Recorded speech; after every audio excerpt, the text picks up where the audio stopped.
ماشاء اللہ ماشاء اللہ.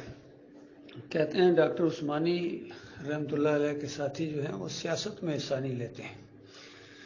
یہ سیاست ہماری سیاست یہ ان دنیا داروں کی سیاست سے بہت آگے ہے، بہت اونچی ہے. پوری دنیا کا نقشہ انشاءاللہ تبدیل کر دیں گے.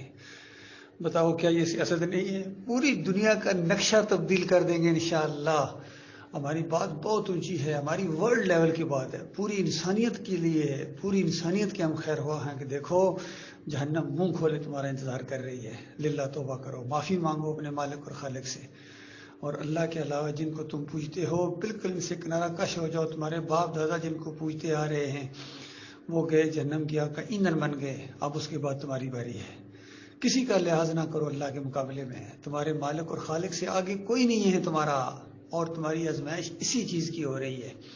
تمہاری آزمائش کے لیے اس کائنات کو اللہ نے بنایا. اندازہ لگائیے اس کائنات کو. پوری کائنات صرف اس ایک مقصد کے لیے بنائی گئی ہے کہ اس انسان کا اور جن کا امتحان لیا جائے گا اس پورے سسٹم کے اندر. اور یہ غور و فکر کر کے اپنے مالک اور خالق کو پہچانتا ہے یا نہیں پہچانتا ہے، اور پھر اپنے مالک کی غلامی اور فرما برداری کرتا ہے یا نہیں کرتا ہے.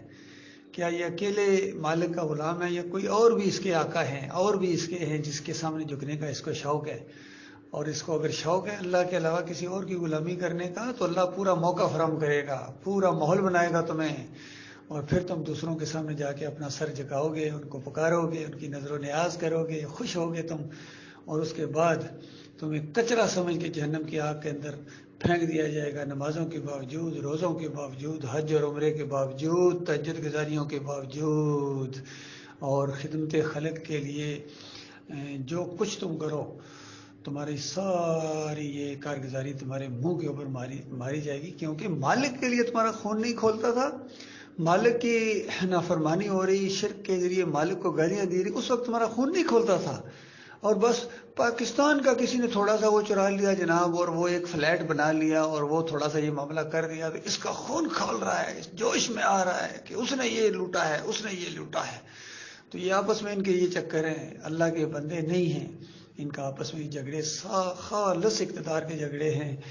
اور یہ جمہوریت کے جھگڑے ہیں، بریلویت کے جھگڑے ہیں، دیوبندیت کے جھگڑے ہیں، اہل حدیثیت کے جھگڑے ہیں. ان کے اپنے جھگڑے ہیں، دنیاوی جھگڑے ہیں، خالص مال کے جھگڑے ہیں.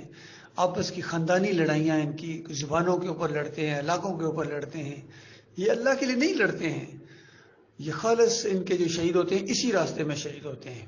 اور جو اللہ کا کلمہ بلند کرنے کے لیے لڑتا ہے، سر دڑ کی بازی لگا دیتا ہے. دیکھیں ہمارے پیارے ساتھیوں نے بالکل پرواہ کیے بغیر اس جنگ میں کود پڑے ہیں، بالکل بے پرواہ ہو گئے کہ اس کا نتیجہ کیا نکلنے والا ہے. اور یہی بات میں نے لکھی تھی اپنے تحریر کے اندر کہ سارے مسائل کا یہی حل ہے کہ توحید کی دعوت دو، رد شرک کرو، اور طاغوت کی نشاندہی کرو، نام لے کے انگلی رکھ کے، اور اس کے بعد نتیجے سے بالکل بے پرواہ ہو جاؤ کہ اس کا کیا نتیجہ نکلے گا. اللہ تعالیٰ اس کا ایسا نتیجہ نکلوائے گا کہ تمہاری آنکھوں کو ٹھنڈا کر دے گا. یقین کیجیے پوری زمین کے اوپر اللہ کا دین غالب آئے گا. یا اس راستے میں تمہاری اگر موت آ گئی ایک قدم کے بعد ہی تو پھر تو تمہاری لاٹری نکل آئی، پھر تو تمہاری لاٹری نکل آئی. اللہ تعالیٰ غور و فکر کرنے کی توفیق عطا فرمائے.